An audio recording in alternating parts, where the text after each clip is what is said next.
तो न तो ये कैलाश में है, न वैकुंठ में है, न ही यह ब्रह्मलोक में सुलभ है।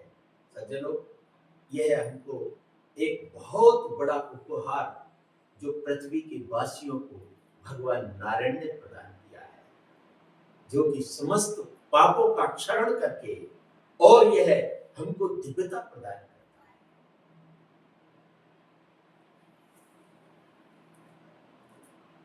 नैमिषे निमिष क्षेत्रे ऋषये सोनकादये सत्रम स्वर्गाय लोकाय सहस्त्र सम्मासत्। एक समय सौनक ऋषि ब्रह्मा जी के पास समस्त ऋषि, ब्रह्म ऋषि, महर्षि, देव ऋषि, सूत जी आदि सभी ऋषि ब्रह्मा जी के पास गए और उनसे कहा, देव, हमको इस पृथ्वी में एक ऐसा सुलभ स्थान बताइए जो कि हमारे लिए सत्संग करने के लिए सबसे उत्तम स्थान हो। उस उत्तम स्थान की खोज के लिए वह ब्रह्मा जी के पास गए, ब्रह्मलोक गए। ब्रह्मा जी ने कहा, ऋषियों, तुम चिंता मत करो,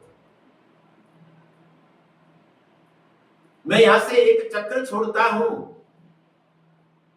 और यह चक्र जिस स्थान पर जाकर पृथ्वी में गिरेगा वही उत्तम श्लोक, उत्तम स्थान जानिएगा।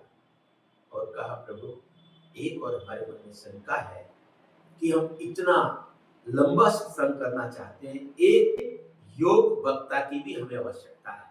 ब्रह्मा जी ने कहा, ऋषियों, तुम चिंता मत करो, अभी तो तुम जाओ इस चक्र के पीछे पीछे, जिस स्थान पर जाकर के यह चक्र रुक जाए, समझना वही सबसे पवित्र और शुद्ध स्थान है।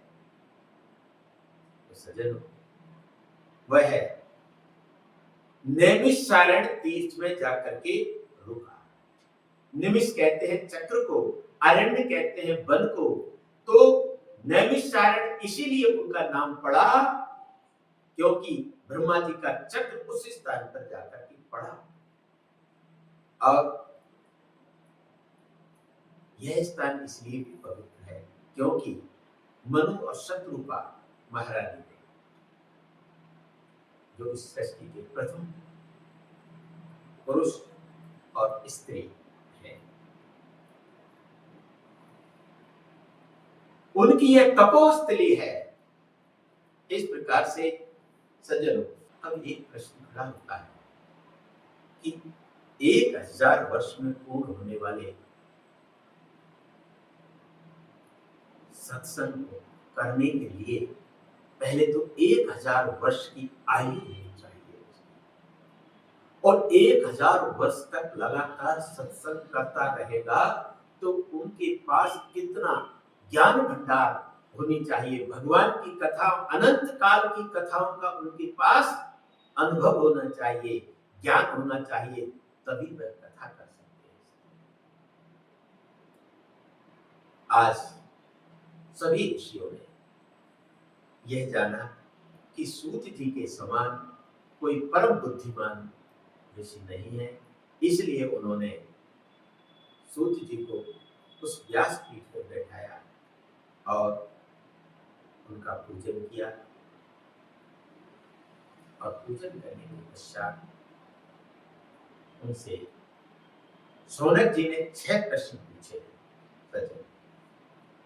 किम से ये शास्त्र सारे, कहे सो अवतारे प्रयोजनम, किम कर्म के वितारश्चे, धर्मं कम शरणं गता।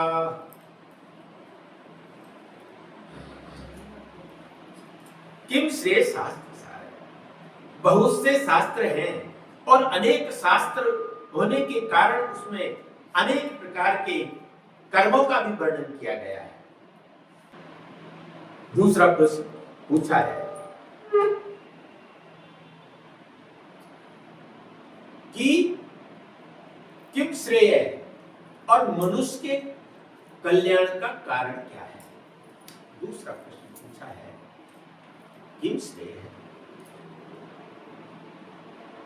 इस कलयुग में प्रत्येक प्राणी आलसी स्वभाव के हैं, उनका कल्याण कैसे होगा, और अपने मात्र गृहस्थी का पोषण करने में लगे हुए हैं, उनका कल्याण कैसे होगा। कह स्वभाव तारे प्रयोजनम, और भगवान वसुदेव देवकी के यहाँ क्या करने की इच्छा से, क्या प्रयोजन था कि उन्होंने अवतार लिया। किम कर्म केवतारस्य, और भगवान के कितने अवतार हुए। और जब भगवान धराधाम को, इस पृथ्वी को लोग को छोड़कर चले, वो लोग वृंदावन धाम में पधारे, तो धर्मम कब शरणम बता, धर्म किसकी शरण में गया, यह भी प्रश्न उन्होंने पूछा। इन 6 प्रश्नों का सूत जी समस्त ऋषि महर्षियों को जो है उत्तर दे रहे हैं। अब तो जैसे सुखदेव भगवान ने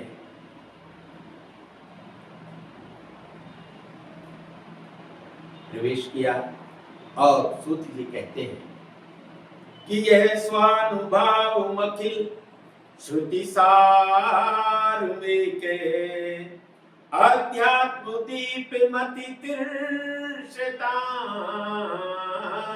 तमोनिधम, संसारिणां करुणयाः पुराण गुह्यम, तम व्यास सुन मुक्यामि गुरु मुनीना। सूत जी कहते हैं कि सुखदेव भगवान की असीम अनुकंपा करुणा कृपा करके, और उन्होंने यह आध्यात्म दीप प्रज्वलित किया है। हम कलयुग के प्राणियों पर बहुत बड़ी कृपा की है, और ऐसा सुंदर श्रीमद् भागवत अमृत महासागर का जो है रसपान कराया है। क्योंकि इस संसार सागर में पड़े हुए हम सब अज्ञानी, आलसी, और अपने अपने पेट पालने में जिनका मन सदा लगा रहता है, ऐसे प्राणियों पर कृपा करके, और सुखदेव जी ने यह आध्यात्म जी को भी किया है। नारायणं नमस्कृत्य नरं चैव नरोत्तमं, देवी सरस्वती व्यासं ततो जय मुदीरये। आज सूत जी ने भगवान नारायण और सरस्वती और वेद व्यासी का वंदन किया, और उनका स्मरण किया, और कथा प्रारंभ की। सज्जनों, आप और हम सब जय जो करते हैं, जय का जय, जय क्या है। इतिहास पुराणम में रामस्य चरितम तथा जयतीनाम चैतेषां प्रबुदन्ति मनीषिणी। जय नाम वाल्मीकि रामायण और इतिहास, पुराण आदि जो ग्रंथों को हम जय नाम से पुकारते हैं। ये वैपुंसां परो धर्मो यतो भक्ति रधोक्षजे, अहेतुक प्रतिहिता ययात्मा संप्रसीदति। संसार में धर्म अनेक है सज्जन, लेकिन मनुष्य का सबसे बड़ा धर्म यही है कि जिसको करने से, उस धर्म पर चलने से भगवान प्रसन्न हो जाए, वही सबसे बड़ा धर्म है। और भक्ति वह होनी चाहिए जो निष्काम हो, इसकी जिसके अंदर किसी प्रकार की कामना उसके अंदर नहीं होनी चाहिए। प्रेम में ना हो वासना तो वरदान बन जाए, भक्त में ना हो कामना तो भगवान बन जाए। इस प्रकार से सज्जनों, धर्म का हमको पालन करनी चाहिए। धर्म क्या है? हर कोई कहता है कि महाराज हम तो एक ही धर्म समझते हैं। क्या? कि इस जगत में माता पिता साक्षात परमेश्वर है और माता पिता की सेवा करनी चाहिए। ये सत्य है कि माता पिता ही इस सृष्टि जगत की रचना करके और अपने इस पुत्र और संतान को, इस संसार को दिखाते हैं। तो उस पुत्र का एक ही धर्म है कि अपनी माता पिता की सेवा करें, क्योंकि ये शरीर उनके द्वारा दिया हुआ है। जिस पृथ्वी का अन्न जल से, पांचों तत्वों से सिंचित होकर के और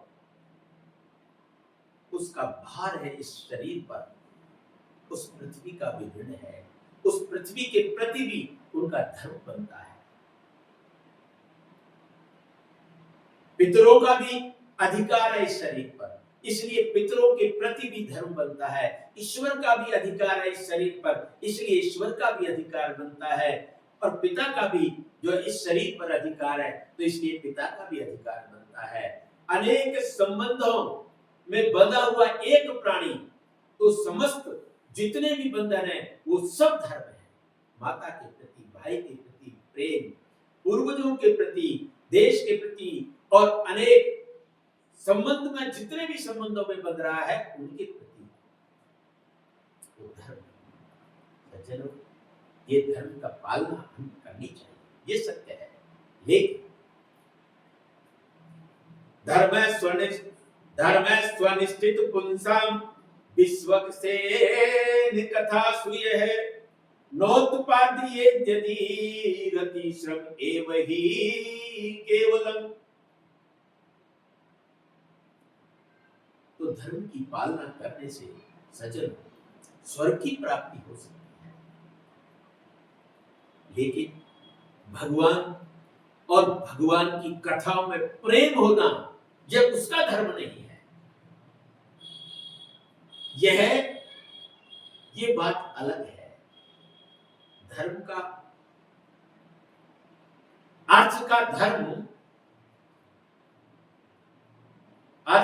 धर्म अपनी आवश्यकताओं की पूर्ति करने का नहीं है। लेकिन आज हम अर्थ का धर्म अपनी आवश्यकताओं की पूर्ति में ही हम उसको लगा रखा है, मन को लगा रखा है, धन का खर्च करते हैं। और धर्म का अर्थ कमाना नहीं है। धर्म का अर्थ है धर्म करना। लेकिन हम इस बात को न समझ करके और अनेक व्यसनों में हमारा धन खर्च होता है। इस प्रकार से सज्जनों, हमारी इंद्रियों की प्रसन्नता के लिए ऐसा कोई कार्य, ऐसा कोई धन खर्च ना करें जिससे कि हमें हमारी भक्ति और ज्ञान में रोड़ा अटके। वदन्ति तत्वत् विदस्तत्वम् यज्ञ ज्ञानम मदव्ययम् ब्रह्मेति परमात्मेति भगवानीति शब्दते। संसार के अंदर तत्व एक ही है सज्जनों। ज्ञानी पुरुष उसे ब्रह्म कहते हैं और योगी पुरुष उसको परमात्मा कहते हैं, और जो भक्त है वह है भगवान कहते हैं। इस प्रकार से विद्यते हृदय ग्रंथि छिद्यन्ते सर्व संशयाः छियन्ते चास्य कर्माणि दृष्टि एवात्म मनीश्वरे। अरे जो इस तत्व की जिसको प्राप्ति होती है या हो जाती है, उस तत्व की प्राप्ति के पश्चात ऐसा कोई गांठ नहीं, हृदय की गांठ उसकी खुल जाती है। और जब हृदय की गांठ खुल जाती है, हृदय के अंदर ज्ञान की ज्योति जागृत हो जाती है, ज्ञान प्रज्वलित हो जाता है, ज्योति प्रज्वलित हो जाती है। तो इसीलिए भगवान अपने भक्तों का कल्याण करने के लिए इस धराधाम पर मनुष्य, देवता, पशु और पक्षियों में अवतार धारण करते हैं। सौनक जी ने सूत जी से पूछा, महाराज भगवान ने इस धराधाम पर आकर के कितने अवतार धारण किए, आप हमें बताने की कृपा करें। आज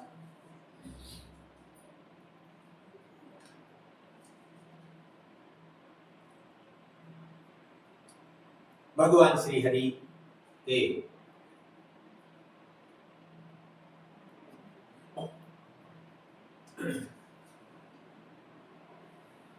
सूती कहते हैं, ईश्वर जी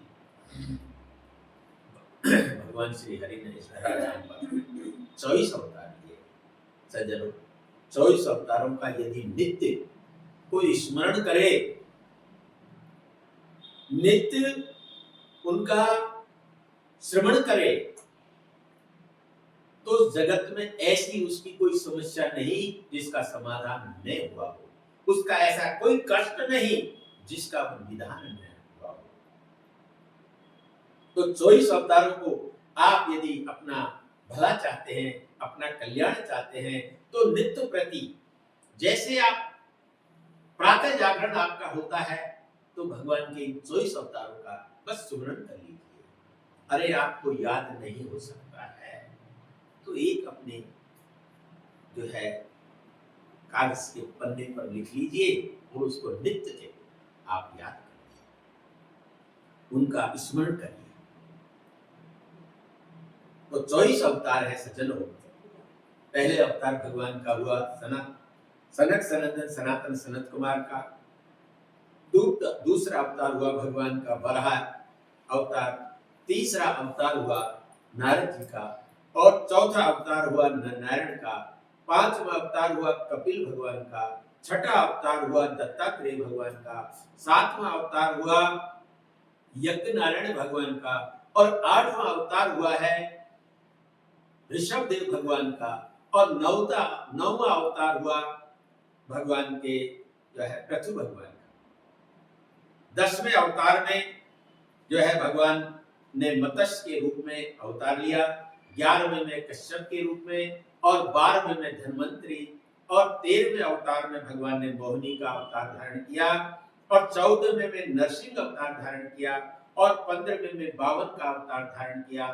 16वें अवतार में परशुराम जी भगवान का अवतार हुआ। 17वें में व्यास जी का हुआ। 18वें में राम जी का हुआ और 19वें अवतार में भगवान राम जी के बाद बलराम जी, बलराम जी के बाद कृष्ण जी और कृष्ण जी के बाद में अवतार लिया हरि का और हरि अवतार के बाद हंस और इसके बाद बुद्ध भगवान ने अवतार लिया और 24वां अवतार सज्जनों इस कलिकाल में, कलियुग में उत्तर प्रदेश के मुरादाबाद मंडल में एक संभल ग्राम है जो जिला है, उसमें भगवान कलिकाल का अवतार होगा और इसमें ये चारों युगों में ही इस स्थान की विशेषता रही है। चारों युगों में इनका नाम अलग अलग रहा है। तो सतयुग में सत्यव्रत रहा इस ग्राम का नाम और द्वापर में महतगिरी त्रेता में महतगिरी और द्वापर में पिंगल और कलयुग में ये संभल ग्राम हुआ। इस प्रकार से आज सौनक जी सूत जी से पूछ रहे हैं कि महाराज हमें थोड़ा सा ये बताइए कि सुखदेव भगवान किनके पुत्र हुए। सूत जी कहते हैं सौनक जी कि तीसरे युग द्वापर में पाराशर जी के द्वारा वसुकन्या सत्यवती के गर्भ से जो है व्यासी का जन्म हुआ और व्यासी के पुत्र हुए हैं सुखदेव। इस प्रकार सुखदेव भगवान ने अपने भक्ति को प्रगाढ़ करने के लिए, अपने मन में शांति को स्थापित करने के लिए एक वेद के 4 वेद कर दिए और वह अपने शिष्यों को समर्पित कर दिए और 1 लाख श्लोक वाला महाभारत ग्रंथ की रचना करी, अनेक पुराणों की रचना की। इसके बाद भी सज्जनों, उनको हृदय में शांति नहीं मिली। एक दिन कहते हैं, सूत जी कहते हैं कि स्त्री शूद्र द्विज बंधुनाम त्रैने श्रुति गोचरा। सज्जनों, 3 व्यक्तियों को वेदों में स्थान नहीं है। अधिकारी, वेद पढ़ने के अधिकारी नहीं बताए। स्त्री, शूद्र और अधम ब्राह्मण, जो कि अपने मार्ग से च्युत हो गए हैं, मार्ग से कुमार्गामी हो गए हैं या भटक गए हैं, उनको वेद में स्थान नहीं। इस प्रकार से सज्जनों, यथा धर्माध्यक्षार्था मुनिवर्यानुकीर्तिताः ने तथा वासुदेवस्य महिमा हयनुवर्णिताः।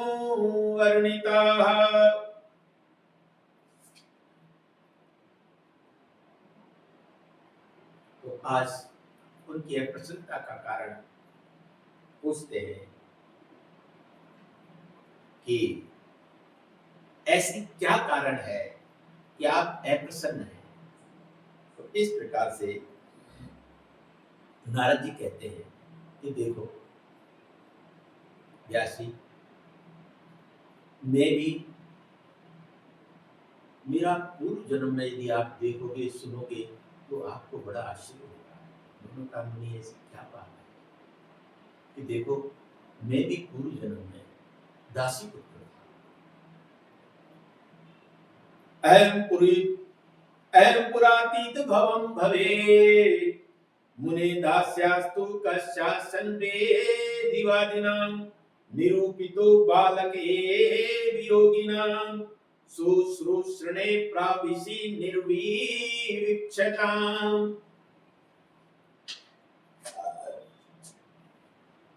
आज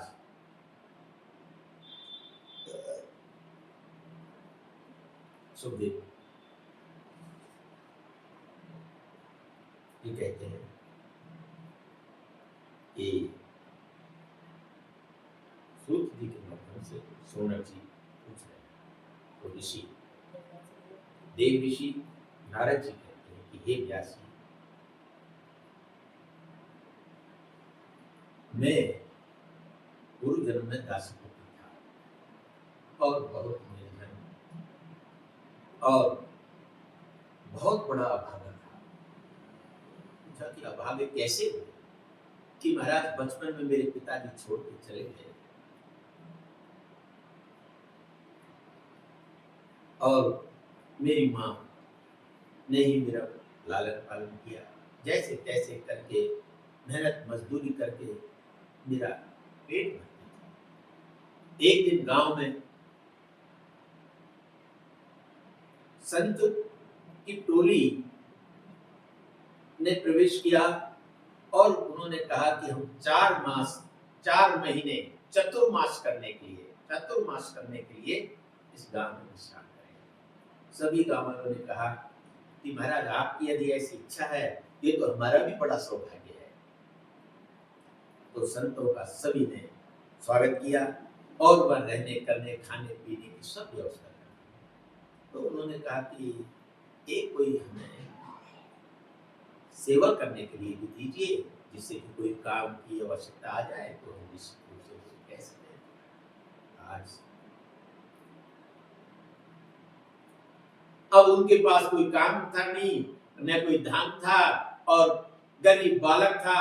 तो सबने ये सोचा कि क्यों न इस बालक को ही उनकी सेवा में रख दें। सज्जनों ऐसे जो है बालक को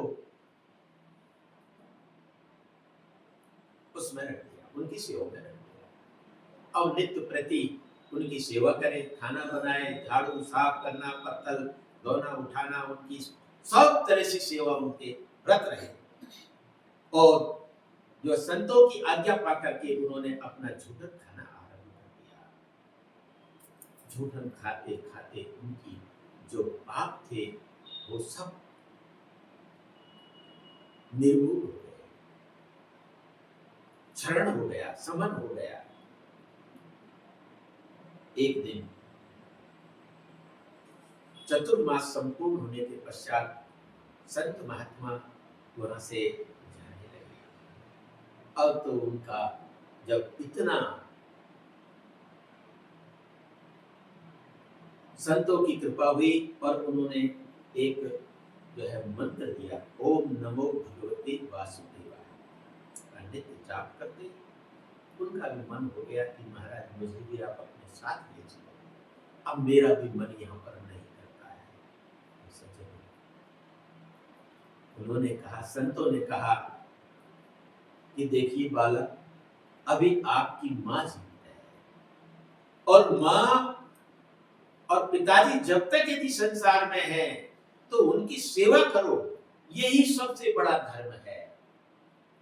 जब ये इस धराधाम को छोड़ के चले जाएं, वह मृत्यु को प्राप्त हो जाए तो तुम स्वतंत्र हो जाओगे और जब भी तुम चाहो तब आप भगवान का भक्ति आप प्रारंभ कर देना और चले आना यहाँ से।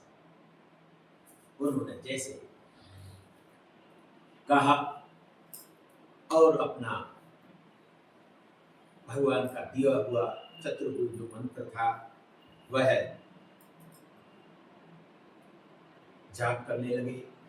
उनका रजोगुण तमोगुण सब समाप्त हो गया और सतोगुण की प्रधानता हो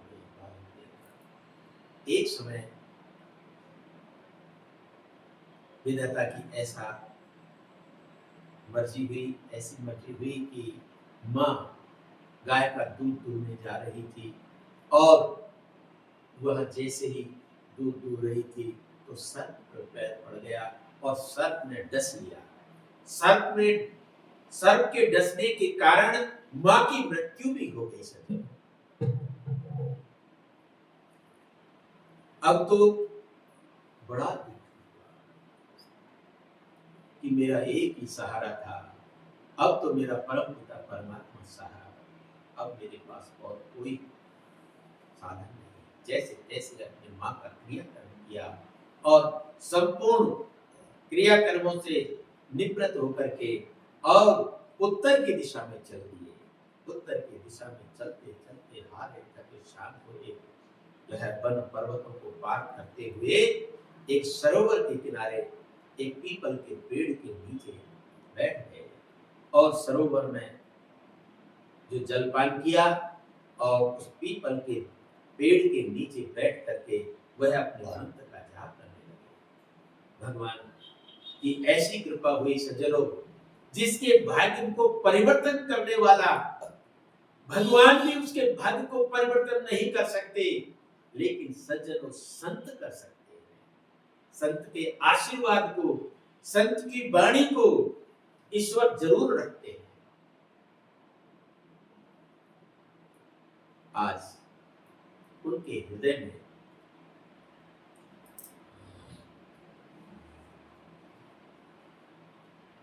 भगवान का स्वरूप जागृत हो गया और इतना तीव्र प्रकाशित हुआ और ऐसा, लेकिन वह प्रकाश कुछ ही क्षण के लिए रहा और वह अविलंब जो है वह से वह प्रकाश गायब हो गया, चला गया। अब जैसे ही भगवान की छवि उनके हृदय से गई तो वह रो पड़ा, हे प्रभु आपने ये क्या किया, क्या मैं इसी लायक हूं, इतनी देर के लिए मुझे आपके दर्शन हुए। सज्जनों, आकाशवाणी हुई, आकाशवाणी ने कहा, बालक ये तो संतों की वाणी को रखने के लिए मैंने तुम्हारा जो है तुम्हें दर्शन दिया है, इतनी सी देर के लिए मैं तुम्हें दर्शन दिया है। अभिपक्वा कषायाणाम, अभिपक्वा कषायाणाम दुर्दर्शो हम कुयोगिनाम, ऐसे कुयोगियों को मैं दर्शन नहीं दिया करता जिनकी अभी जो है परिपक्व भक्ति नहीं है, कच्ची भक्ति है, अनेक प्रकार की इंद्रियों के सुख के अंदर जो लगे हुए हैं, उनको भगवान का कभी दर्शन जो है नहीं हुआ करता सके। इस प्रकार का वाणी हुई और कहा कि पुत्र, इस शरीर को त्यागने के पश्चात अगले जन्म में मैं तुम्हें दर्शन दूंगा। अब तो बड़ा, जब दर्शन की बात आई सज्जनों, तो बड़ा प्रसन्न हुआ। इस जन्म में नहीं सही, अगले जन्म में तो भगवान के मुझे दर्शन होंगे। उस परम पिता परमात्मा की इतनी कृपा कि मुझे अगले जन्म में तो दर्शन देने के लिए कह दिया सज्जनों। अब तो बड़ा खुश हुआ और इस जन्म को काल की प्रतीक्षा करता रहा कि ये शरीर, यह देह कब छूटे। समय आया और यह देह को छोड़ी। उसी समय भगवान के कल्प का अंत भी होने वाला था और भगवान के शयन करने की इच्छा हो गई। उस समय वह ब्रह्मा जी की नासिका से ब्रह्मा जी के पेट में चले गए और सृष्टि का लय हो गई।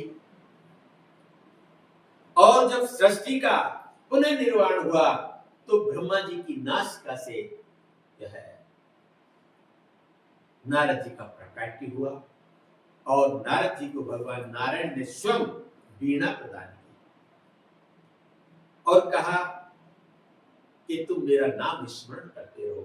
तभी वो हमेशा नारायण नारायण का नाम जप करते रहते हैं और अपने जब चाहे जहां चाहे भगवान की कृपा से वह आज उन्होंने वेद व्यासी को बताया कि देखो वेद व्यासी, इसलिए आज भी भगवान का यदि उनकी आप मधुर लीलाओं का वर्णन करोगे, उनकी प्रेम लीलाओं का वर्णन करोगे तो मेरे गोविंद कहीं गए नहीं है, यही मेरे गोविंद है। इस धराधाम पर आज भी मेरे गोविंद है। बड़े प्रसन्न। आज उनके हृदय में जो अशांति थी, ऐसा लगा कि मानो शांति का सागर उमड़ पड़ा हो।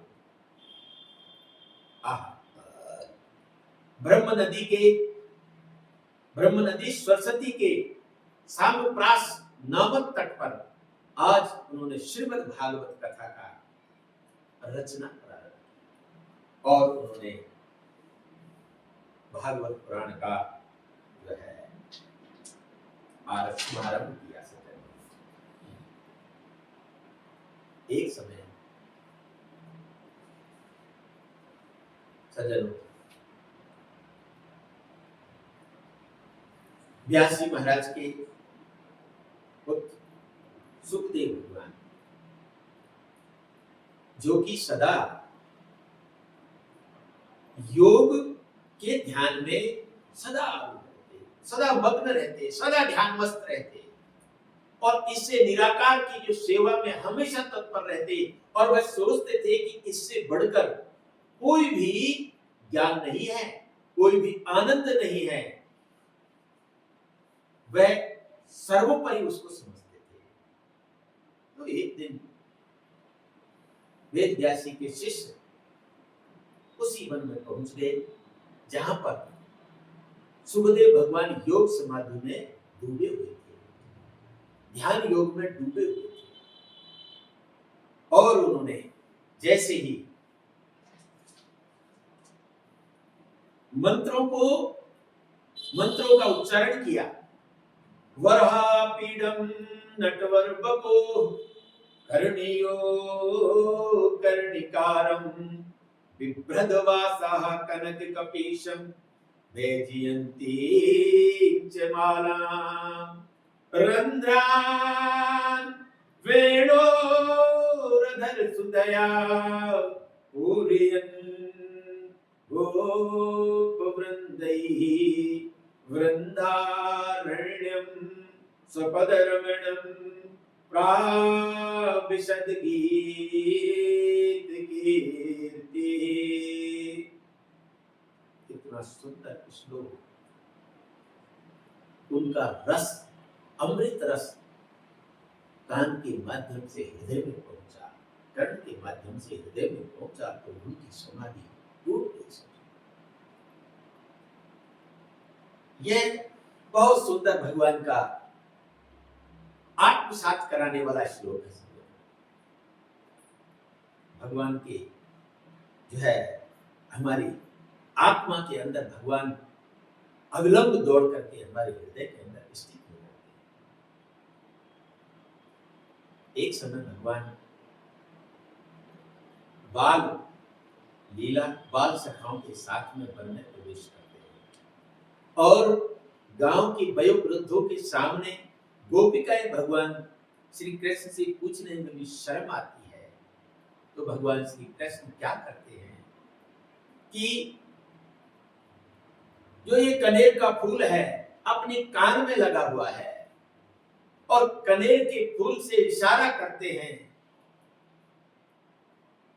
कि आज गोचारण के लिए किस दिशा में जाना है। गोपिकाएं समझ जाती है कि आज कन्हैया इस दिशा में जाएंगे। तो भगवान पहले बछड़ा चराने का अभ्यास किया है तो गोचारण बाद में करते हैं। अब तो जैसे उन्होंने दूसरा श्लोक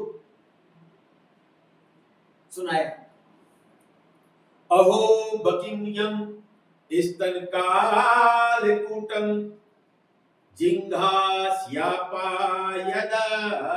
साध्वी लेवे गतिं धात्र युचितां ततोन्यं कम्बा दयालुं शरणं ब्रजेमे। इस प्रकार से ये इस श्लोक में स्वभाव का वर्णन आया है कि भगवान का स्वभाव कैसा है। आज तक उन्होंने सुखदेव भगवान ने उनके स्वभाव का वर्णन नहीं सुना था और उनकी माधुर्य लीलाओं का गान नहीं किया था और नहीं सुना था कि भगवान का स्वभाव है कि जो भगवान को मारने के लिए बक, जो दैत्य की बहन थी बकी पूतना, जो कि भगवान को मारने के लिए स्तनों में कालकूट विष लगा कर आई थी। और भगवान का स्वभाव देखो, अरे इस पृथ्वी पर कोई ऐसा देवता या मनुष्य है जो किसी को मारने के लिए आए और उसको परम गति प्रदान कर दे। तो भगवान श्री कृष्ण को मारने के उद्देश्य से पूतना आई और भगवान ने उनको अपनी परम गति प्रदान की है, मां की गति प्रदान की है। बोलिए बाल कृष्ण भगवान की जय। इस प्रकार का आज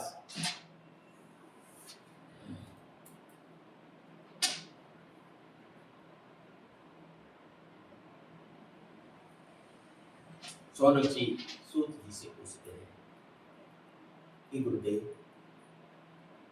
आप हमें ये बता दीजिए कि सूत जी गुरुदेव कि सुखदेव भगवान ने राजा परीक्षित को कहाँ कथा सुनाई थी और क्या आवश्यकता आ गई, ये सब बताने की कृपा करें। कहाँ और किस कारण से यह आवश्यकता हुई। आज सोनक जी जो है सोनक जी पूछ रहे, सूत जी इसका उत्तर दे रहे हैं। यदा मृदे कौरव संजयानां वीरेशुवतो वीरगतिं गतेषु वृकोदराभिध गदा विमर्शे भग्नोरुदण्डे धृतराष्ट्रपुत्रे। एक समय सज्जन सोनक जी कहते हैं कि महाभारत युद्ध समाप्ति की ओर है। कुरुक्षेत्र संग्रामगढ़ में दुर्योधन, जो कि नरों में अधम, वह है सम्रांगण की भूमि पर भीम के द्वारा जंगा भंग करने के कारण बहुत घायल अवस्था में पड़े हुए, और ऐसी घायल अवस्था को देखने के लिए अश्वत्थामा आते हैं। अश्वत्थामा ने जल्दी से पूछा कि महाराज, आप यदि कहते हैं तो मैं आपके इस महाभारत की जो ये लड़ाई हुई है, ये युद्ध हुआ है, उसका एक ही रात्रि में मैं पलट सकता हूं, उसका बदला ले सकता हूं। उन्होंने कहा कि भाई, पूरे मेरे 100 भाई, 99 भाई समाप्त हो गए, और बड़े बड़े दिग्विजयी हो गए, समाप्त हो गए, और तुम कैसे इसका पलटोगे, परिणाम को कैसे बदलोगे? उन्होंने कहा, ये मेरे ऊपर छोड़ दीजिए, लेकिन मुझको अधिकार संपन्न कर दीजिए, सेनापति नियुक्त कर दीजिए। आज बड़े बड़े दुर्योधन ने अपने रक्त से और उसके तिलक कर दिया सिर, और वह आताताई तिलक करते ही नंगी तलवार लेकर चल पड़ा। अब तो सज्जनों, अब जैसे ही उन्होंने तिलक किया, उनकी बुद्धि बिगड़ गई, और एक पेड़ के नीचे जाकर के क्या देखता है कि को एक जो है उल्लू पकड़ पकड़ के मार रहा है। बस वहीं से शिक्षा उठाई और चल सीधे पांडवों के शिविरों की ओर पहुंचा। वह विजय की रात्रि थी, इसलिए भगवान ने कहा कि पांडवों, विजय की रात्रि में सोना नहीं चाहिए, और भगवान का स्मरण करना चाहिए, कीर्तन करना चाहिए, उनकी गुणगान करना चाहिए। आज की रात्रि में जो है शयन नहीं करना चाहिए। तब इस प्रकार से आज समस्त पांडव, पांचों पांडव, भगवान श्री कृष्ण, द्रौपदी, कुंती और सब उनके अनुयायी जितने भी थे, सब भगवान का कीर्तन भजन सत्संग करने लगे, भगवान की सानिध्य प्राप्त की। इससे बढ़कर और कोई कुछ नहीं हो सकता। द्रौपदी के 5 पुत्र, श्रुतसेन, प्रतिबिंब, श्रुतकर्मा और शतानी आदि पुत्र, जो देखने में ठीक पांडवों जैसे ही लगते, और पांडवों के कक्ष में आकर के सहन करते। अब तो अश्वत्थामा ने आप देखा ताप सज्जनों, और नंगी तलवार निकाल करके उनके सर धड़ से अलग कर दिए, और एक वस्त्र में बांध करके पांचों के सिरों को ले जा करके और दुर्योधन को दिखाया। कहा, देख महाराज दुर्योधन, आज मैंने कहा था सो बदला ले लिया। आज 5 पांडवों के सर आपके सामने है। दुर्योधन को विश्वास नहीं हुआ, मुझे लगता नहीं, लेकिन उन्होंने जैसे दूर से 5 जो है सरों को दिखाया, तो मन में बड़ा खुश हो गया, जोर से ठाका लगा के हंसा। एक क्षण वो चंद्रमा की चांदनी छिटक रही थी, लेकिन स्पष्टता से उनका मुख नहीं दिख रहा था। अश्वत्थामा से कहा, अश्वत्थामा मुझे नजदीक से दिखाओ कि पांचों पांडव ही है ना, क्योंकि मैं जानता हूं पांचों पांडवों को मारना असंभव है, उनके साथ में केशव है। आज नजदीक से पांचों पांडवों के सरों को दिखाया है। पांचों पांडवों के सर को देख करके सज्जनों दुर्योधन रो पड़ा। अरे अश्वत्थामा, तूने ये क्या कर दिया? अरे तेने मेरे वंश को ही उजाड़ दिया, अब कोई हमें पानी देने वाला भी नहीं बचा। तुझे ऐसा नहीं करना चाहिए। सज्जनों, उनको यही श्राप था कि जब बहुत अधिक शोक और दुख की घड़ी आएगी तो तुम्हारा जीवन मृत्यु में बदल जाएगा। ऐसा सुंदर जो है समय आया, उसकी मृत्यु का नजदीक आया और आज वह दुर्योधन मृत्यु का प्राप्त हो गए।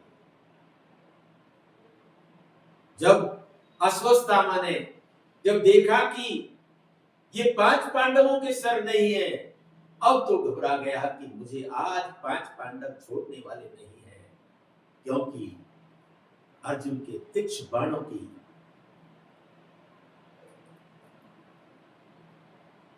तीक्ष्णता को वह अच्छी तरह से जानता था कि आज मुझे अर्जुन नहीं छोड़ेगा। और हुआ भी यही। सही अपना घोड़ा लिया और जोर से टाप लगाई और क्षिप्र गति से निकल पड़ा अपने प्राणों की रक्षा के लिए। जैसे ही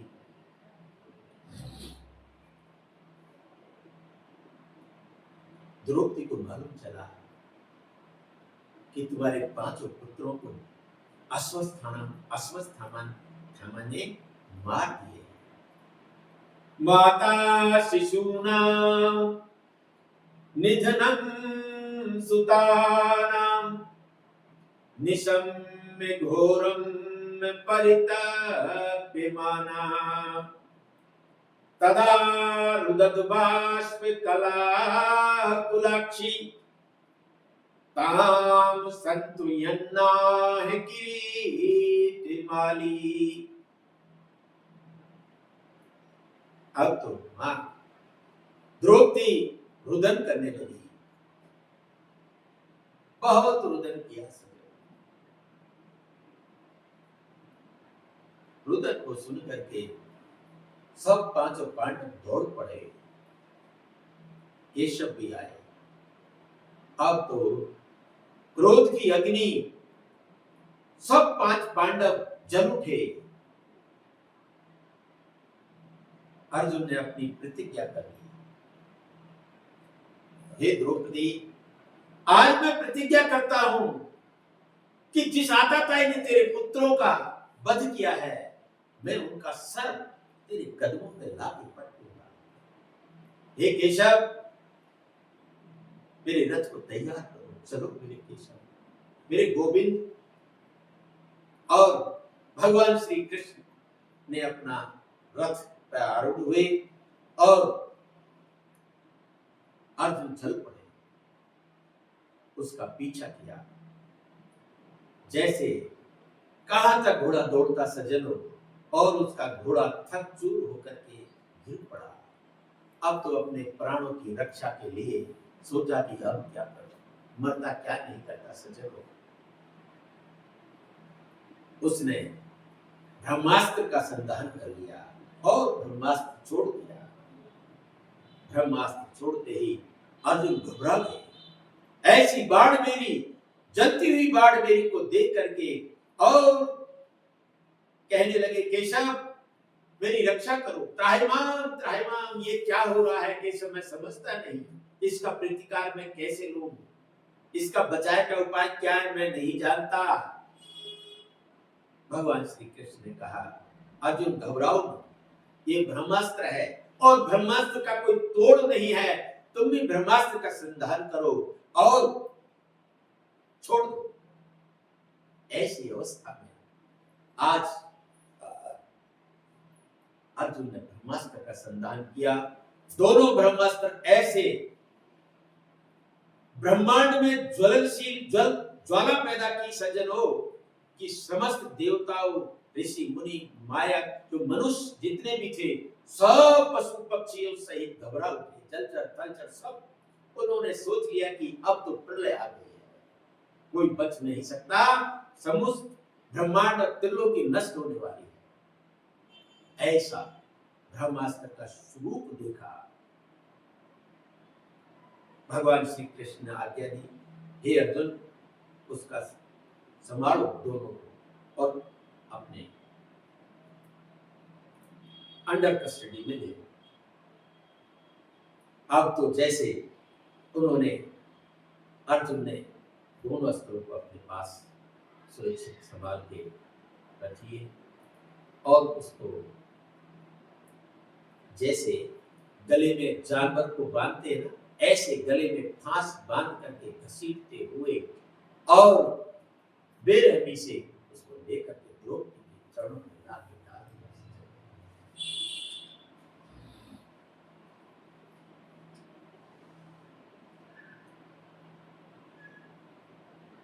भगवान श्री कृष्ण कहते हैं, मत्तम प्रमत्त मुनिमत्तम सुप्तिम स्त्रियम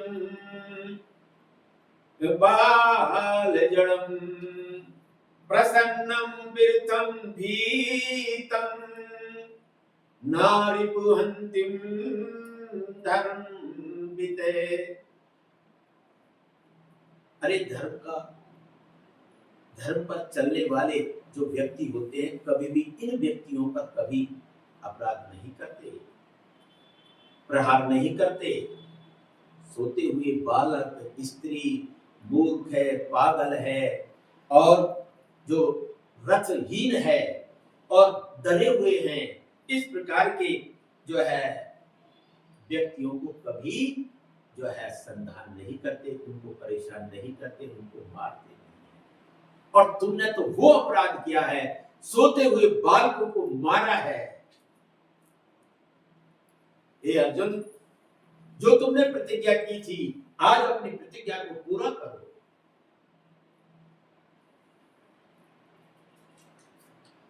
जैसे द्रौपदी के पास लाकर के खड़ा किया, आहा,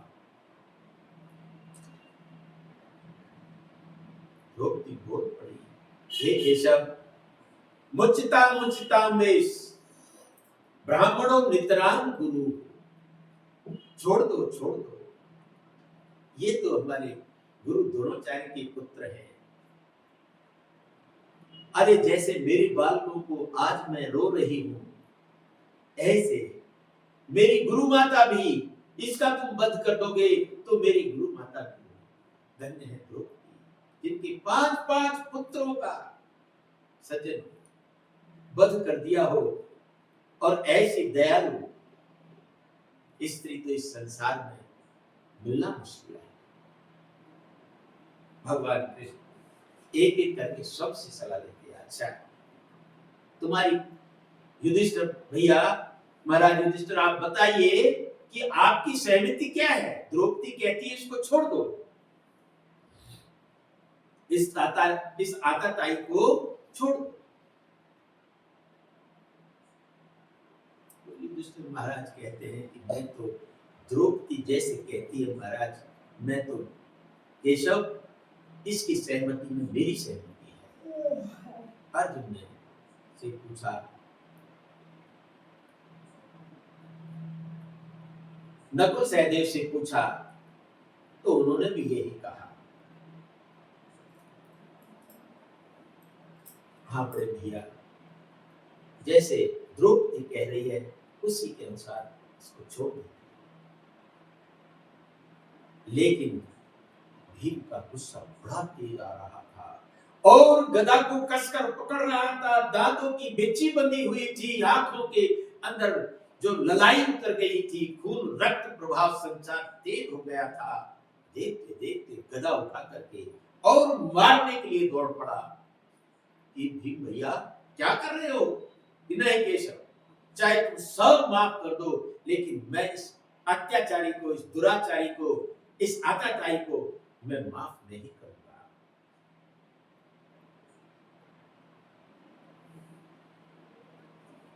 अब तो भगवान श्री कृष्ण कहते हैं कि ये अर्जुन, तुम्हारा क्या मत है?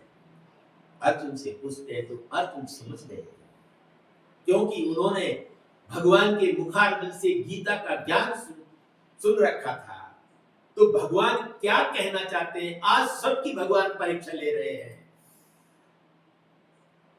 वपनम द्रविणम दानम स्थानान्यर्पणम तथा ऐसे ही ब्रह्म बंधूनाम बधो नान्यास्ति देहिके। कि ब्राह्मणों का सज्जनों शारीरिक वध का विधान नहीं बताया गया है,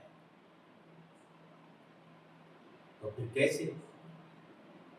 वपनम द्विगुणम दानम, मतलब उसका धन हरण कर लिया जाए और सिर को मोड़ दे, अर्थात मूड़ दे, बाल काट दे, और स्थानान्यर्पणम तथा, और स्थान से निष्कासित कर दे।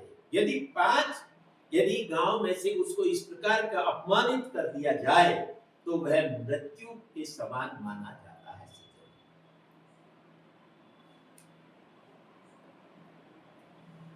इस प्रकार का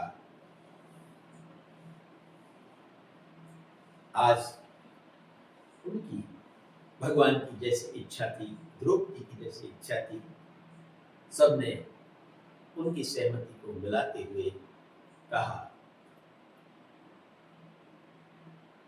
ये अर्जुन, मैं तुमसे ये पूछता हूं कि तुमने जो प्रतिज्ञा की थी उसका क्या होगा? यदि कोई भी व्यक्ति अपनी प्रतिज्ञा तोड़ता है तो वह अधर्म का कार्य है और स्वर्ग में भी उसका कोई स्थान नहीं होता है। इसलिए अपनी प्रतिज्ञा को कभी नहीं तोड़ना चाहिए, उसको निभाना चाहिए। और भगवान कहते हैं कि ब्राह्मणों का शारीरिक वध का विधान नहीं है, तो फिर क्या करें? तो इस प्रकार से आज अश्वत्थामा का अपने तीर लिया और उसकी मणि को निकाल लिया और काला मुंह करके, बालों को मोड़ करके और बुरी तरह से जो है धुतकारते हुए उसको वहां से निष्कासित कर दिया, अपमानित कर दिया, अपमानित करके वहां से भगा दिया। सज्जनों, दुष्ट दुष्टता कभी छोड़ता नहीं। आज वही अश्वत्थामा ने जाते जाते सोचा कि अभी तो एक और है, वो दीपक प्रज्वलित हो रहा है, क्यों न मैं इस दीपक को ही बुझा दूं। और उत्तरा के गर्भ में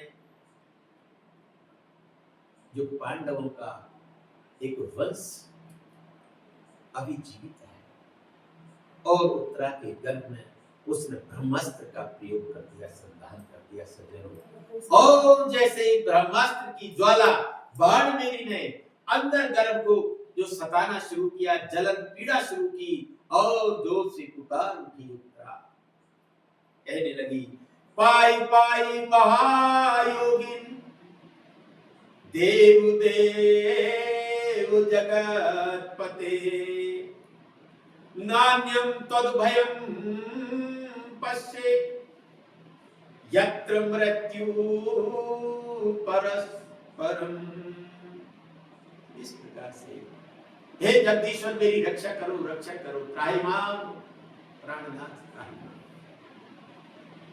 हे केशव, आज मेरे गर्भ के अंदर मेरे बच्चे की मुझे मेरी चिंता नहीं है, लेकिन यह है पांडव वंश का अंतिम जो है राजकुमार है, यदि ये समाप्त हो गया तो हे केशव, मुझे इस बात की चिंता है कि लोग क्या कहेंगे। अरे, इस वंश की चिंता तो भगवान श्री कृष्ण ने की थी। और हे केशव, मैं संसार में चाहे मेरे प्राण चले जाए, लेकिन मैं आपके बारे में कोई इतना सा भी शब्द नहीं सुनना चाहती कि मेरे केशव इस वंश की रक्षा नहीं कर सके। हे केशव, मेरे गर्भ की रक्षा करो। भगवान श्री कृष्ण ने सज्जनों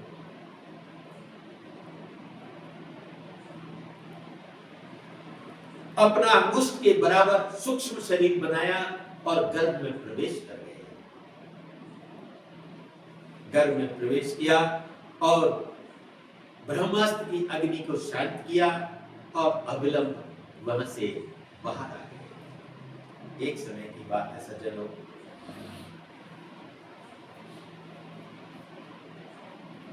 कुंती ने भगवान श्री कृष्ण से आगे से प्रणाम किया तो भगवान बोल उठे कि बुआ, ये उल्टी गंगा क्यों बहाती हो? अरे आप मेरी बुआ हो और मैं आपका भतीजा हूं, मुझे प्रणाम आपको करना चाहिए।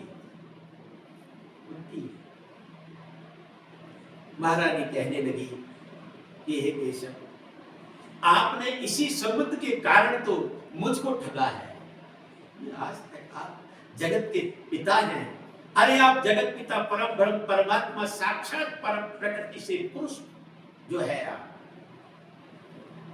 परे है, प्रकृति से परे है, और मैं अब तक आपको अपना भतीजा ही समझती रही, लेकिन आज मुझे इस सच्चाई का पता चल चुका है। अच्छा, यदि तू बुआ मुझे भगवान समझती है और कहती है मैं परम पिता हूं, मैं हर जगह मौजूद हूं, तो मैं दिखाई क्यों नहीं देता? बुआ ने कहा, माया जवंताक्षिन मद्याधोक्षज मव्ययम मदव्यम मव्ययम।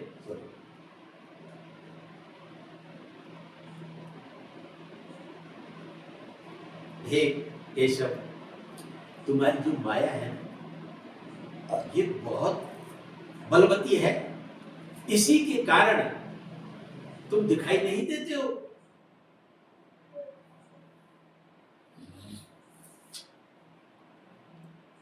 आज देखी दे कहा, यथा ऋषिकेश खलेन देवकी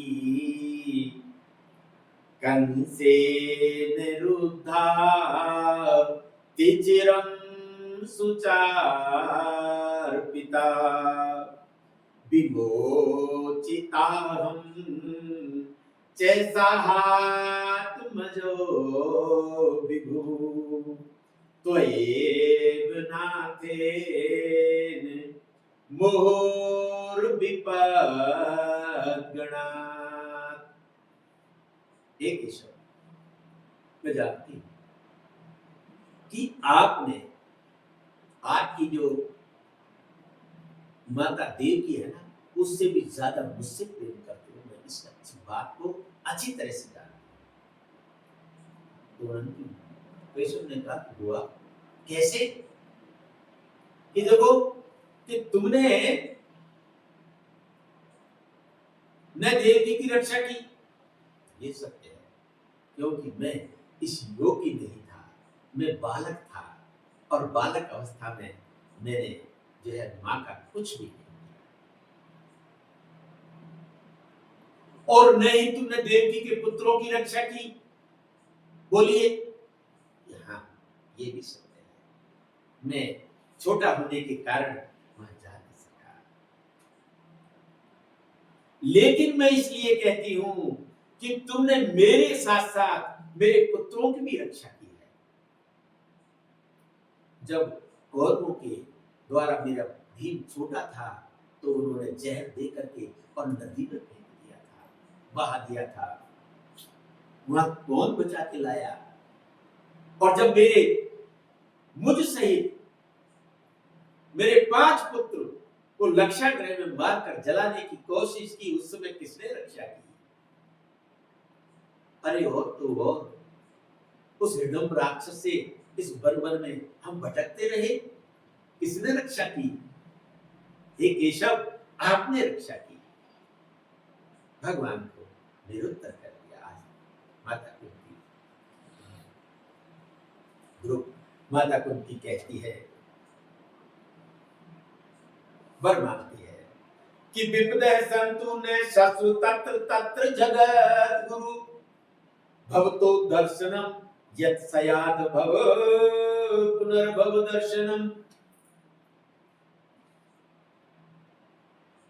एक केशव, यदि मुझे देना ही है आपको मुझे वरदान देना है, आशीर्वाद देना है, तो एक चीज दे दीजिए, मैं मांगती हूं। मांगो हुआ, जो आप मांगोगी वह अवश्य दूंगा। आज कुंती ने कहा, मुझे तो बस मेरे जीवन में दुख ही दुख दे दीजिए। भगवान श्री कृष्ण ने कहा कि बुआ, ये भी कोई मांगने की चीज है?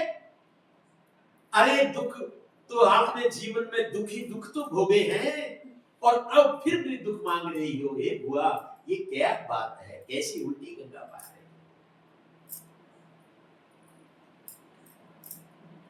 आज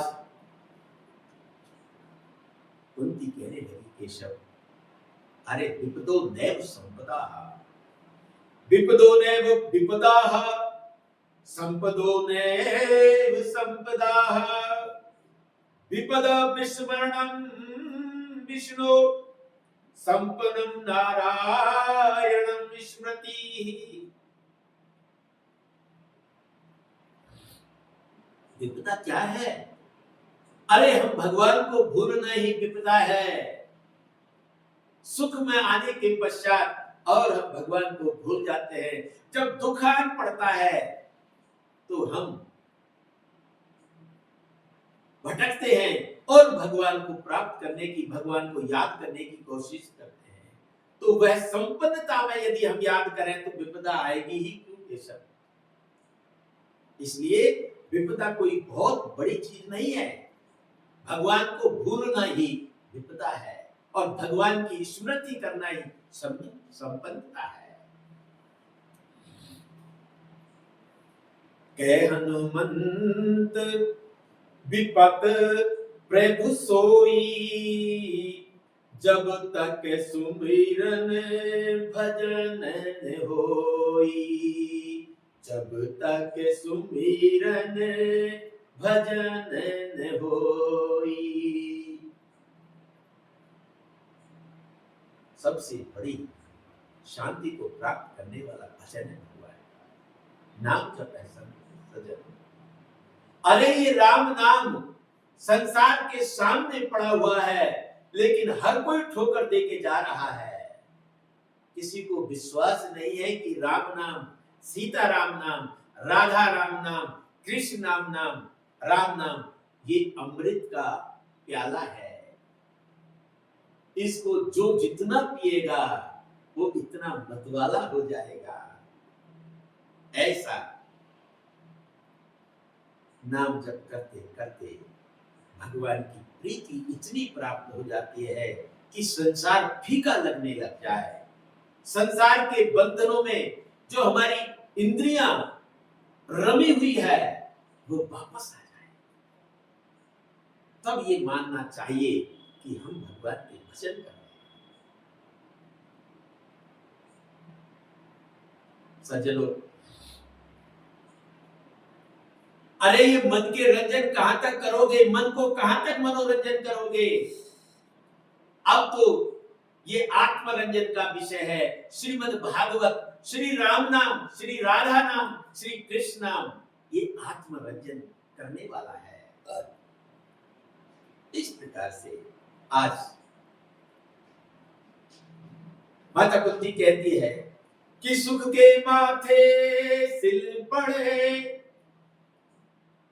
जो नाम हृदय से जाए, बलिहारी बात दुख की,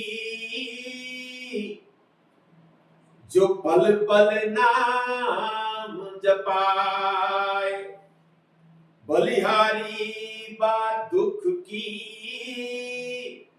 जो पल पल नाम जपाए। बोलिए बाल कृष्ण भगवान की जय। इस प्रकार से आज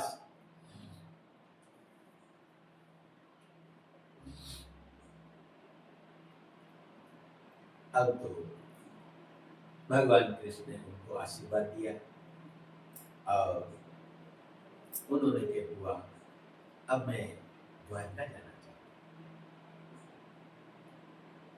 सभी पांडवों ने मां कुंती ने कहा, केशव और ठहर जाती तो हमारे मन में जो है कुछ अशांति है वह भी शांत हो जाता। अभी जैसे मन बेचैन है, अभी अभी महाराज युधिष्ठिर का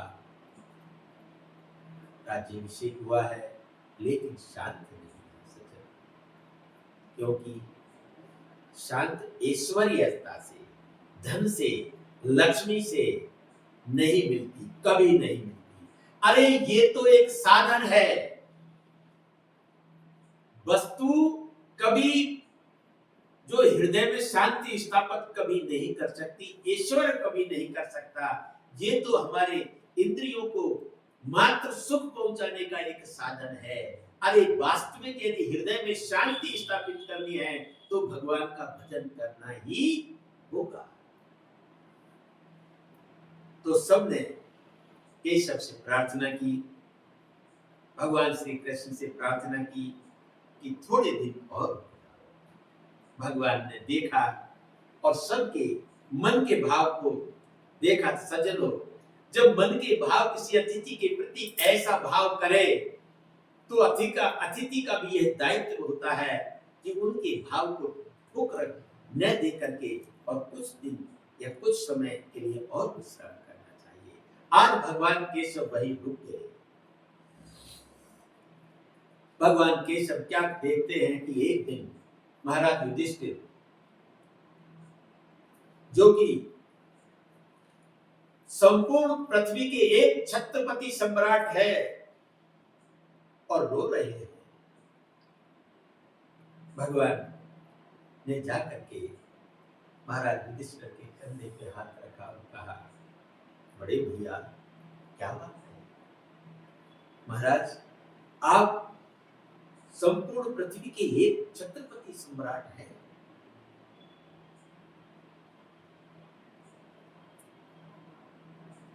फिर भी आप इतना क्या बात है, दुख हो गए और रो रहे हैं। और उन्होंने कहा, युधिष्ठिर महाराज ने कहा, कन्हैया मैं क्या करूं, अरे जिधर देखता हूं तो मैं मेरे जो है इस हस्तिनापुर की नारी को देखता हूं तो उनकी मांग उजड़ी हुई दिखाई देती है, और बालकों की ओर देखता हूं तो उनके पिता को सूना जब देखता हूं तो मैं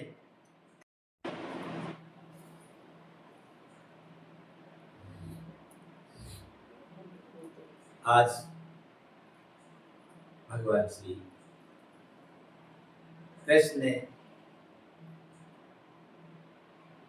कहा तो युधिष्ठिर जी ने जवाब दिया, हे केशव, ये मेरे भाई बांधव और मेरे बड़े बड़े गुरुदेव और भीष्म पितामह हैं, जब इनकी याद करता हूँ कि उनकी मैं गोदी में खेला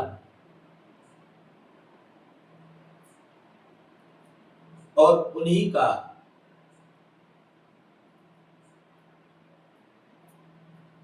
मैंने वध किया है, और इस राज सिंहासन में बैठ करके मैं सुखी नहीं हूं। आज भगवान श्री कृष्ण ने उनका हाथ पकड़ा है और पांचों पांडवों को लेकर के माता कुंती, द्रौपदी सहित जो है सम्रांगण भूमि में, जहां की भीष्म पितामह सरसैया पर लेटे हुए।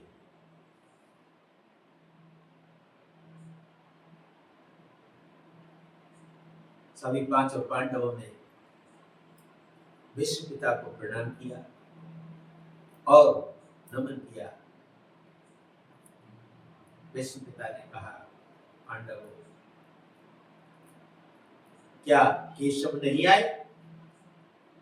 पांडवों ने कहा, युधिष्ठिर ने कहा, हाँ पितामह आए हैं और वे खड़े थोड़ा सबके पीछे भगवान खड़े हो गए थे। उसके बीच में से उनको चीर करके भगवान आगे आए और भगवान को प्रणाम किया, नमन किया भीष्म पिता ने, और भीष्म पिता के द्वारा समस्त ज्ञान का जो है संचार किया है। दान धर्म, वेद धर्म और स्त्री धर्म, भागवत धर्म आदि अनेक धर्मों का, शास्त्र धर्म और प्रजा धर्म सबका भीष्म पिता से युधिष्ठिर महाराज ने ज्ञान लिया। और सज्जनों, भगवान श्री कृष्ण से भीष्म पिता कहने लगे, इतिमति रूपकी कल्पिता वितृष्णा भगवती सात्वते पुंगवे विभुग्नि स्वे सुख मुप गते क्वचिद विहर्तुम प्राकृति मुपे युषि यद भव प्रवाह त्रिभुवन कमनम तमाल वर्णम रवि करि गौर वरांबरम दधाने बपुरल ककुला प्रताननवजम विजय सके रतिरस्तु में बद्या। इस प्रकार से आज भगवान केशव से कहा कि हे केशव, त्रिलोकी में आपके सुंदर समान कोई नहीं है, और आपके शरीर का वर्ण कैसा है? तमाल के वृक्ष के समान श्याम सुंदर श्यामल वर्ण है। और सुख मुक्ते विचिद विहरुतम प्रकृति मुपे युषि यद बहु प्रभाव है। अब उन्होंने कहा कि हे केशव, मेरी एक पुत्री है जिसका विवाह मैं आपके साथ करना चाहता हूं। भगवान श्री कृष्ण ने कहा कि आप तो नैष्ठिक ब्रह्मचारी है भीष्म पिता, आपकी पुत्री कहां से आ गई? अब भीष्म पिता ने कहा, केशव, जो मेरी बुद्धि है ना, यही मेरी पुत्री है। अब तो उन्होंने कहा कि तुम्हारी बुद्धि की क्या योग्यता है? मेरी बुद्धि की निर्विकार है। इसी प्रकार मेरी पुत्री के अंदर कोई विकार नहीं है। विकार का मतलब है कि इधर उधर भटकना, इधर उधर चंचलता, अनेक प्रकार का जो है। अब तो भगवान से कहने लगे भीष्म पिता कि हे केशव, मैंने युद्ध में आपकी एक चोरी और पकड़ी है। मेरी चोरी क्या पकड़ी है वो बताइए। कि प्रभु, आपकी जब महाभारत का युद्ध चल रहा था और अर्जुन के रथ को आप हाँक रहे थे, और अर्जुन इतना त्रिलोकी का धनुर्धर है, मैं जानता हूं, लेकिन आप इतना सुंदर रूप बना लिया करते थे कि आपकी सुंदरता को देख करके और जो शत्रु पक्ष का, आपके शत्रु पक्ष का जो धनुर्धर होता था, वह आपकी सुंदरता को देखकर अचंभित करता। दंग रह जाता, आपकी इतना सुंदर रूप था, और वह सब कुछ भूल जाता, मतिभ्रम हो जाता, और आप अर्जुन उसका फायदा उठा करके अवलंब बाण छोड़ देता और वह मृत्यु को प्राप्त हो जाता। सच इस प्रकार से कहा कि अच्छा, यदि ऐसी बात है तो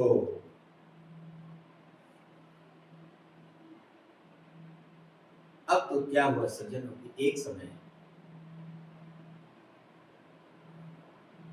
दुर्योधन को मामा शकुनी ने भड़का दिया, और भड़का कर कहा कि देख दुर्योधन, भीष्म पिता मैं है ना, जो पांडवों को मारना ही नहीं चाहते, अरे वो तुम्हें लुभाने के लिए युद्ध हमारे जो है प्रधान सेनापति बने हुए हैं, लेकिन वो वास्तविक बात तो यही है कि वो पांडवों को मारना नहीं चाहते, उनका स्नेह इस जो है अवरुद्ध बना हुआ है, उनका स्नेह के कारण उनका वध नहीं करना चाहते। अब तो वो जो दुर्योधन भड़क गया, और दुर्योधन भड़क करके और जा पहुंचा भीष्म पितामह के पास।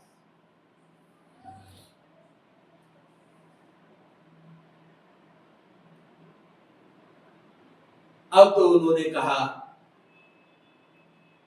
कि भीष्म पिता, बोले ये तुम्हारी कौन सी के कहते हैं, ये किसी स्नेह के कारण तुम युद्ध तो हमारी तरफ से कर रहे हो, और पांडवों को स्नेह के कारण मारना नहीं चाहते, ये सत्य बात है। अब तो यह बात जब सुनी तो भीष्म पिता मैं तो बहुत बुरा लगा,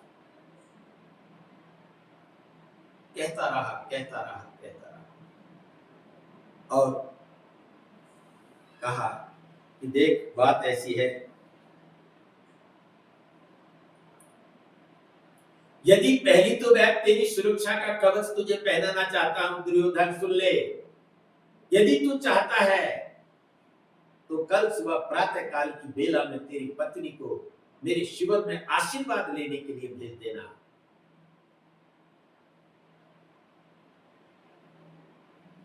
ये तेरा कवच होगा। और दूसरी बात यह है कि आज मैं सबके सामने प्रतिज्ञा करता हूं कि कल का दिवस पांडवों की मृत्यु का दिवस होगा।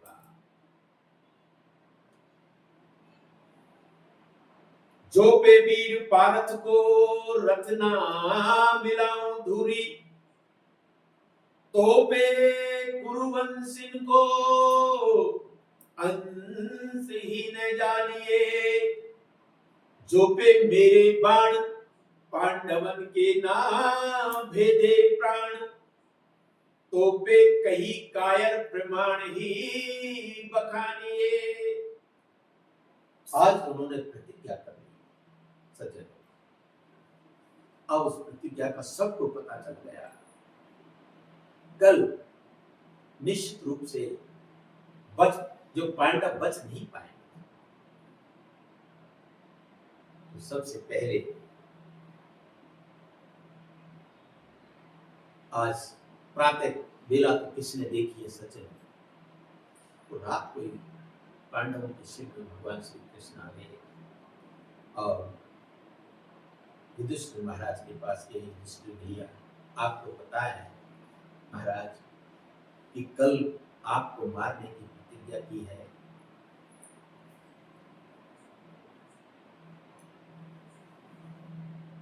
युधिष्ठिर ने कहा मुझे पता है। तो पता है तो तुम तो निश्चिंत हो।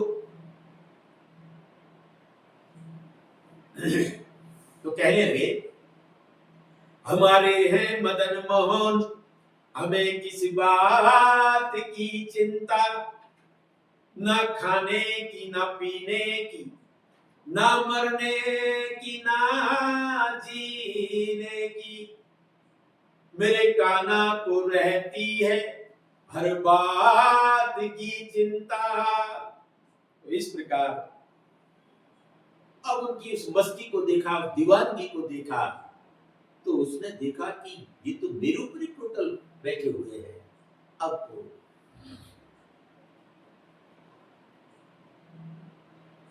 भीम भैया के पास गए। भीम भैया ने भी ऐसा सुंदर जवाब दिया, जिनके रक्षक हैं घनश्याम, उन्हें कोई मार नहीं सकता। प्रभु दीन बंधु का दास कभी हार नहीं सकता। जब इस प्रकार का बतवालापन देखा, उनके पास आए। उनने भी यही कहा, किसी की नाव पानी में चलती है या रेता में चलती है, प्रभु घनश्याम जब सर पर तसल्ली दिल पे रहती है। तो इस प्रकार का जब उनका सबको निश्चिंतता देखी, सबकी निश्चिंतता देखी, तो भगवान श्री कृष्ण जो द्रौपदी के पास पहुंचे। द्रौपदी जो है आराम से निश्चिंत होकर के बैठी थी। द्रौपदी ने कहा कि द्रौपदी से कहा, द्रौपदी जो तुझे पता है कि कल तेरे सुहाग को उजाड़ने की जो भीष्म पितामह ने प्रतिज्ञा की है। द्रौपदी ने कहा,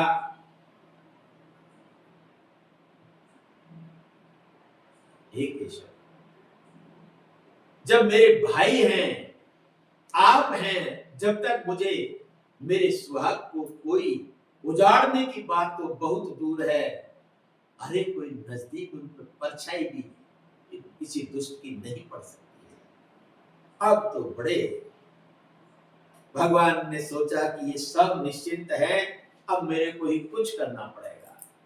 द्रौपदी को अब हाथ पकड़ा है, कलाई पकड़ी और कहा, द्रौपदी मेरे साथ चलो। द्रौपदी चल पड़ी और भगवान उनकी जूतियां, द्रौपदी की जूतियां चरमर चरमर कर रही थी। तो कहीं ऐसा राज न खुल जाए, तो इसलिए अपनी जूतियों को बगल में दबा लिया। और जब पूछा, केशव हम कहाँ चल रहे हैं, तो उन्होंने बताया कि हम भीष्म के जो है शिविर में चल रहे हैं। और ध्यान रखना, इस घूमने को जब तक भीष्म पितामह 3 बार तुम्हें आशीर्वाद न दे दे, अखंड सौभाग्यवती का 3 बार आशीर्वाद जब तक तुम्हें न मिल जाए, तब तक तुम इस घूमने को मत मिला। अब तो प्रातः वेला हो चुकी थी, ऐसे घूमना सा है, जरा विचार करो। तो उन्होंने दोबारा कहा, सौभाग्यवती भवे, और तीसरी बार कहा, अखंड सौभाग्यवती भवे। जब ये बात कही, तो अपना घूंघटा को ऊपर उठा लिया और उठा करके कहने लगे, पितामह, मुझे आप ये बता दीजिए कि कल की प्रतिज्ञा आपकी सही है या आज की, आपका दिया हुआ आशीर्वाद। अब तो बड़े चक्कर में पड़े। अरे द्रौपदी, तुम यहां पिता,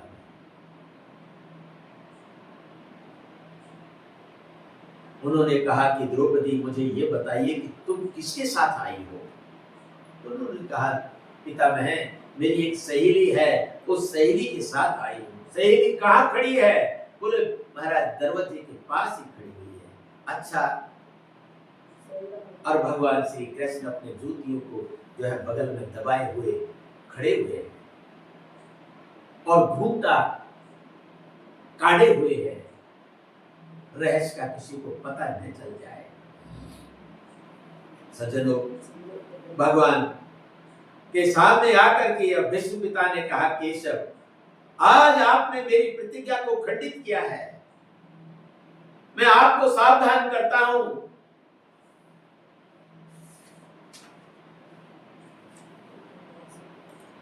कि कल के युद्ध में मैंने आपसे अस्त्र नहीं उठा लिया तो मैं भी गंगा और शांतनु का पुत्र न कहलाऊंगा। इस प्रकार की घोर प्रतिज्ञा करने से आज हरि ने शस्त्र ने ढाऊं तो लाजो गंगा जननी को, शांतनु सुत ने कहा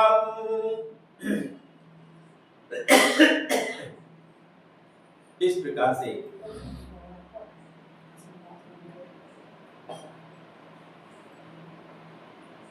आज भगवान श्री कृष्ण कहते हैं, जैसे उन्होंने प्रतिज्ञा की, भगवान श्री कृष्ण कहते हैं,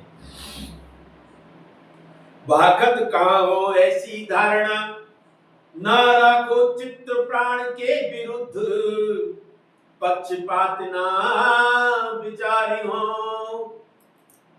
बनहु सारथी रथ हाकन मेरो काम, न्याय के विरुद्ध युद्ध ना विचारी हो, विसारी हो।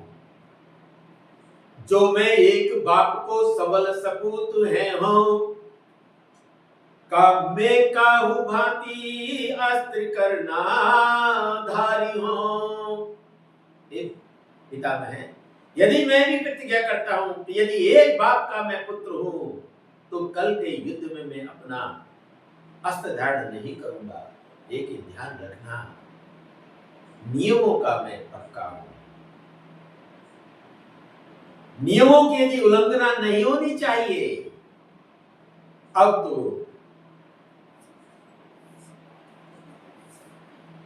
प्रातः जो है काल हुआ और युद्ध का समय हुआ, सूर्योदय हुए, भगवान सूर्यदेव ने दर्शन दिए, सब ने सूर्यदेव की उपासना की और युद्ध स्थल पर आ डटे।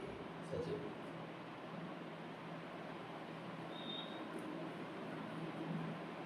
युद्ध भूमि में आते ही सबसे पहले अर्जुन भीष्म पिता के सामने पहुंच गए, होना ही था। और भीष्म पिता बहने इतने ऐसे अस्त्रों का प्रयोग किया कि भगवान श्री कृष्ण के रोम रोम में बाण चला दिए और भगवान मुस्कुराते रहे, एक एक बाणों को ऐसे निकाल निकाल करके शरीर में से फेंक रहे और उनकी इस सुंदर मुखमंडल पर जो है मुस्कुराहट शोभायमान हो रही थी। अब तो उन्होंने देख लिया कि अब पार पड़ने वाली नहीं है। अब तो उन्होंने दूसरा जो है अर्जुन को अपना निशाना बनाया और अर्जुन पर इतने बाण छोड़े कि अर्जुन बाण जो भी ले अपना धनुष बाण सब को काट दिए, जो भी गदा उठाए तो काट दिए। अब तो अर्जुन तिलमिला उठा, त्राहिमाम केशव रक्षा करो। और जैसे ही भगवान अपने भक्तों का कष्ट कब देखते हैं सज्जन, अरे यदि कोई भगवान का अपराध करे, स्वयं भगवान का अपराध करे, तो उसको भगवान माफी दे देते हैं, उसके अपराध को क्षमा कर देते हैं। लेकिन उनके भक्त का यदि कोई अपराध करे तो वह अक्षम्य है, उसको तो दंड भोगना ही है। आज भगवान के परम प्रिय जो भक्त है, उनकी सखा अर्जुन को उन्होंने विदीर्ण कर दिया और जैसे देखा तो भगवान रथ से कूद पड़े। पूरी प्रतिज्ञा, जितने भी उन्होंने प्रतिज्ञा की थी, सब को भूल गए अपने भक्तों के आगे सज्जनों। ऐसा सम्रांगण में एक टूटे हुए रथ का पहिया पड़ा था और उसको उठा लिया, चक्र बनाया। जैसे ही उन्होंने पहिया उठाया और भीष्म पिता ने अपने अस्त्र डाल दिए और अर्जुन ने अपने अस्त्र छोड़ दिए। सरसैया पर आज अर्जुन ने इतने बाण छोड़े हैं कि रोम रोम उनका वेद दिया।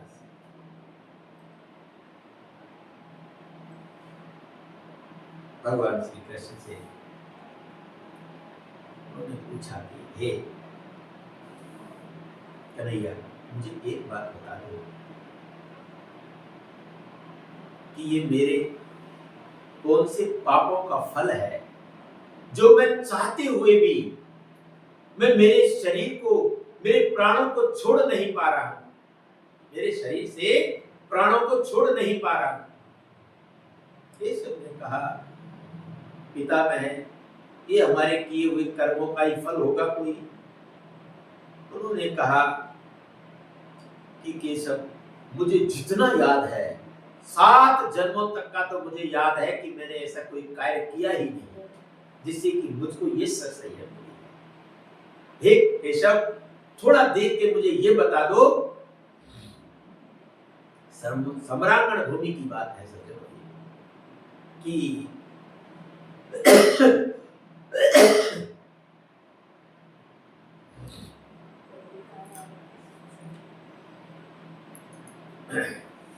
तब भगवान श्री कृष्ण ने देख करके कहा, पितामह, आपकी 101 जन्म की घटना है कि एक आप राजकुमार हुआ करते थे और आप घोड़े पर सवार होकर के जो है शिकार खेलने के लिए जा रहे थे, तो आपने देखा कि मेरे घोड़े की अगली 20 कदम की दूरी पर जो देखा तो एक सावड़ जिसे कहते हैं वो पड़ा जी, सर्प की जैसे होता है। तो उन्होंने अपने भाले से उसको उठाया और ऐसे उसको बचाने का प्रयास किया था, लेकिन वह अपने भाले से उछल करके और नागफनी के कांटों पे पड़ गई है। आज उसी का फल है कि नागफनी के कांटे उसको लगे, उस जीव को लगे, लेकिन उन कांटों का प्रतिफल ब्याज सहित बढ़ करके और वह एक एक रोम में बाण छेद दिए गए। और उत्तरायण जब तक नहीं आ जाता, जब तक वह अपने शरीर को भी नहीं छोड़े। भगवान केशव की जब इस प्रकार कहा सज्जन,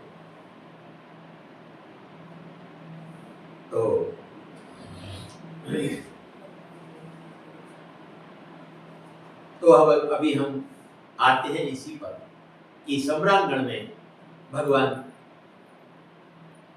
केशव ने अस्त्र उठाए और श्री कृष्ण भगवान ने कहा, बोले घनश्याम सुनो भिक्त भीष्म भगतराज, बोले घनश्याम सुनो भीष्म भगतराज, मोहे जन्म देने वाले जग में अपार हैं। तो उन्होंने कहा था कि कन्हैया, अब तुम्हारी प्रतिज्ञा का क्या हुआ, इसका जवाब तो दो। तब जो भगवान श्री कृष्ण कहने लगे, सिंधु खंभ धरणी पाषाण से प्रकट होत, कहां तक बखानऊं मेरे अमित अवतार हैं। को कहे वसुदेव देवकी को लाल है, को कहे नंद यशोदा को कुमार है। जाको एक बाप बचावे निज लाज, सोई मेरी कौन लाज, मेरे बाप तो 1000 हैं।